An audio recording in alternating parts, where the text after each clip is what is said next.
Birçok Avrupa ülkesinde olduğu gibi öğrencilerimiz için çoğu lisans programını 3 yılda tamamlama imkanı doğacak.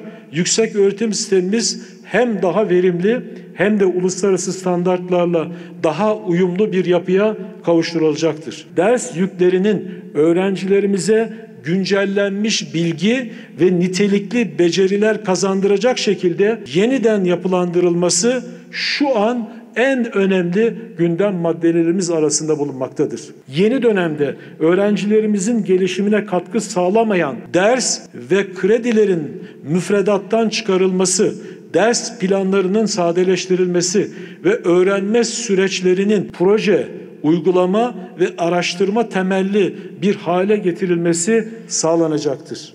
Ayrıca yaz okullarının asli fonksiyonuna geri dönmesini ve dileyen öğrencilerin üst sınıflardan ders alacak şekilde yeniden düzenlenmesi bu yıl sağlanacaktır. Üniversitenin 4 seneden 3 sene düşmesi bence gayet de güzel bir şey. Hayata erken atılmak, aileye yük olmaktan kurtulmak cidden güzel bir şey. Kısaltmak varken neden uzun okuyayım ki? Kim daha kısa sürede mezun olmak istemez ki? Mezun senemdeyim şu an. Bir daha hazırlanıyorum üniversite sınavına. 3 seneye indirgenmesi mantıklı geldi. Bunun tercihe bağlı olması iyi bir şey. Türkiye'nin özellikle iş gücü için bence önemli bir adım ve güzel olduğunu düşünüyorum. 4 yıl olması ekonomik olarak öğrencileri şu anda çok fazla zorluyor. 3 yıla düşürülmesi başarılı öğrenciler için çok büyük bir avantaj olduğunu düşünüyorum. Bizlerin hayata daha erken atılması, İşte yolumuzu çizebilmemiz için bence gayet güzel bir uygulama. Ailelerin maddi külfet açısından olumlu sonuçlar vereceğini düşünüyorum. Bir de isteğe bağlı olma koşuluyla olacağı için de bu durumun kişiden kişiye değişeceği için çok daha fazlasıyla olumlu sonuç vereceğini düşünüyorum. 3 yılda bitirmek de çok mantıklı geliyor bana. Umarım gerçekleşir. Erken atılırım iş hayatına ve zaman kaybım olmaz. Bir yıl daha kaybetmem. Üniversitelerin 3 yılda tamamlanması hakkında benim görüşlerim olumlu yönde.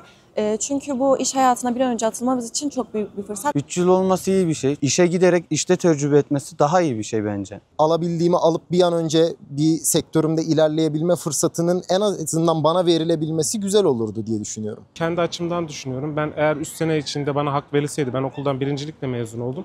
3. senede mezun olurdum.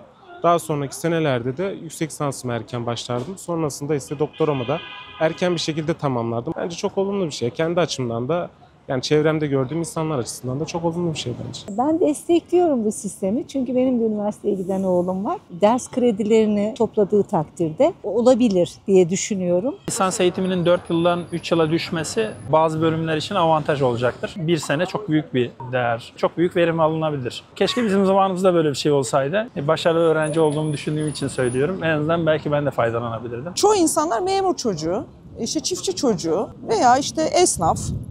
Ne yapıyorlar? İşte bir şeylerinden kısıyorlar, çocuklarını okutuyorlar. Çocuklar ne yapıyor? Bir an önce diyor okulum bitsin, hayata atılayım, aileme yük olmayayım. Eğitim kaliteli olduktan sonra sorun değil. Çalışkansa, başarılıysa bitirebilir. Tabii erken bitirirse erken şey yapar. Benim de 3 tane çocuk var, hepsi üniversite mezunu. Mezun oldu ama işbaşı yaptı. Eğer öğrenci 3 sene içerisinde programını gerçekleştirebiliyorsa ve başarılıysa neden daha önce bitirmiş olamasın? Okulu bitirmek için böyle bir girişimi ve böyle bir çabası varsa onu desteklemek bence gayet müsbet. Ekonomik anlamda bir yıl düşmesi bir öğrencinin masraf anlamında bence avantaj öğrenci için. Gayet olumlu bir yaklaşım olacağını düşünüyorum. Çok yerinde isabetli bir karar.